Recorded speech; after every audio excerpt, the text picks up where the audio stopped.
Hoje nós vamos bater um papo com Said Farhah, que é jornalista, escritor, publicitário, ex-ministro, que agora, aos 92 anos, escreve um novo livro, Conspiração no Fim do Mundo.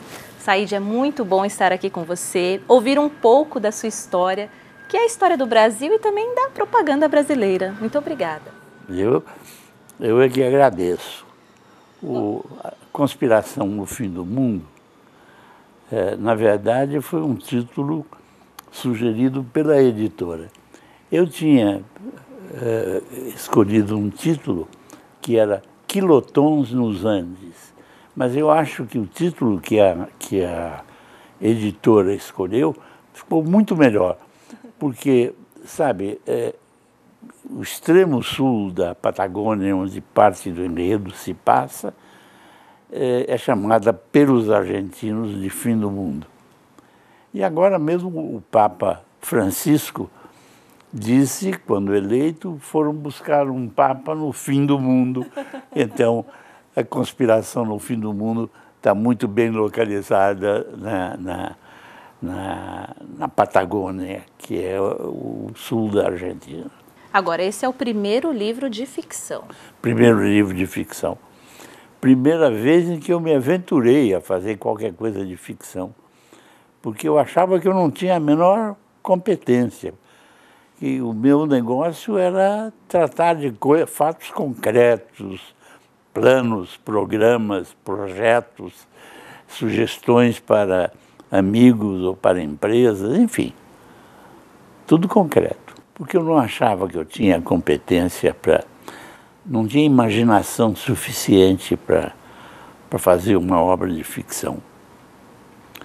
E, no fim, saiu. E agora me conta, essa inspiração veio de algumas viagens que você fez. Várias viagens que eu fiz.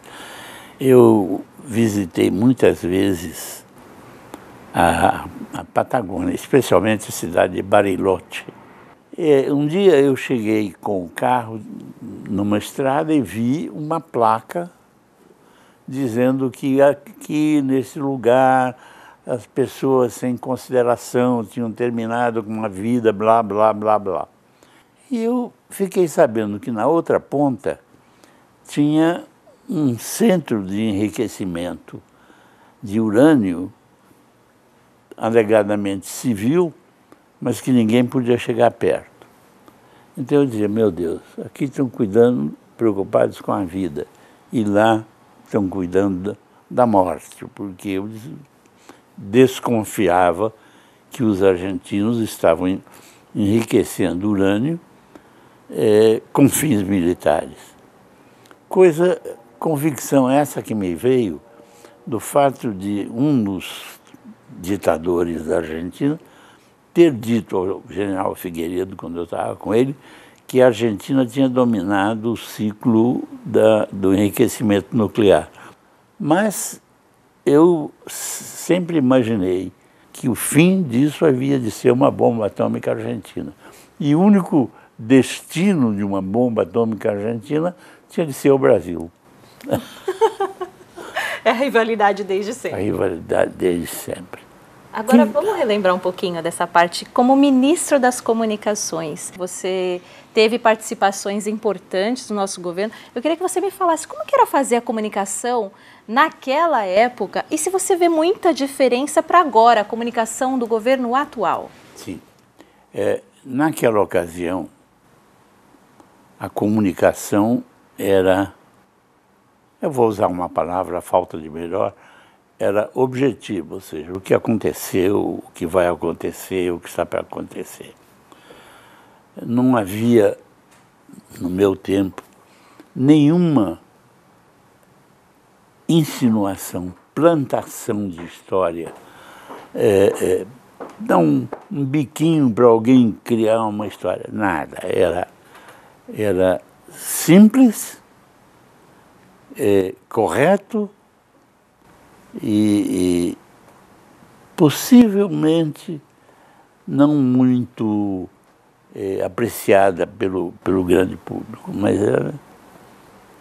era assim que era. Mas o O que é importante nessa ocasião é que o Figueiredo tinha dentro de si o desejo, mais do que o desejo, a determinação de fazer deste país uma democracia. Essa frase é dele, não é minha. Eu escrevi todos os discursos que ele pronunciou enquanto eu estive lá, menos 2. Mas ele queria fazer deste país uma democracia. Agora, vamos relembrar um pouquinho da parte do mercado publicitário. Você ocupou cargos de diretoria na J. Walter Thompson, na Standard, também foi membro do conselho da Salles. Como foi essa vivência? Como foi essa experiência? Eu era da Standard Propaganda, que era a maior agência de publicidade brasileira, de capital brasileiro. E o dono era um senhor chamado Cícero Leuerroth, muito empreendedor, muito capaz, mas também muito relaxado com o negócio. O negócio dele era contratar pessoas que pudessem tocar o negócio. Eu fiquei na Standard, no Rio, até o dia em que o Cícero disse: eu preciso que você vá para São Paulo. E lá vim eu para São Paulo. Estava eu aqui vivendo com minha mulher, minhas filhas, e tocando a Standard Propaganda. Quando ele chegou, disse: eu tenho uma sociedade em Londres e preciso de um brasileiro para dirigi-la. E eu quero que você vá. E lá fui eu morar em Londres, com minha mulher, minhas filhas, etc. E Thompson? Eu achei que a Standard, que a orientação filosófica da empresa Standard Propaganda não era uma boa orientação. E um dia eu me encontrei com um dos dirigentes da Thompson, que disse: você podia ir lá para a Thompson amanhã. E lá fui eu, Antônio Nogueira. O Nogueira era o chefe brasileiro da Thompson, porque o chefe real da Thompson era um senhor americano que tinha sido mandado para ficar 2 meses aqui e já estava há 15 anos e nunca aprendeu a falar português. Então lá fiquei eu na Thompson, até que o pessoal da Vision Incorporated, que era dono da revista Visão,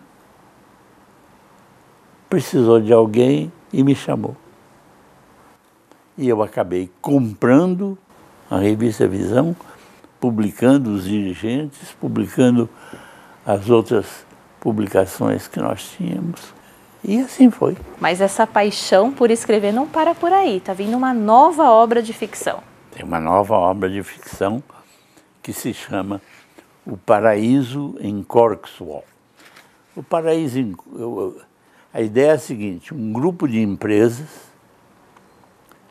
que ganha bilhões e tem de pagar tantos bilhões por ano de imposto em vários níveis, em vários países. E aí eles procuram as hipóteses de paraísos fiscais. Tem os paraísos fiscais mais conhecidos, como, por exemplo, Beirute. Beirute é o paraíso fiscal dos países árabes. Tem as ilhas do Caribe, que são tomadas por zilhões de empresas americanas, e qualquer hora dessa pode acontecer um golpe lá. E o que é Corkswall? Depois de examinar vários casos concretos, inclusive de paraísos fiscais, etc., eu crio uma ilha. Faz de conta que existe uma ilha chamada Corkswall, que é como a ilha de Jersey, que recebe investimentos estrangeiros livres de imposto. Mas o que eu quero fazer aí em Kirkoswald é a matriz de outras empresas que mandam seus lucros para Kirkoswald e aí é distribuído. Said, muito obrigada pela entrevista. Eu Foi um agradeço. prazer ouvir um pouco da sua história, viver um pouco desse momento. Eu que agradeço.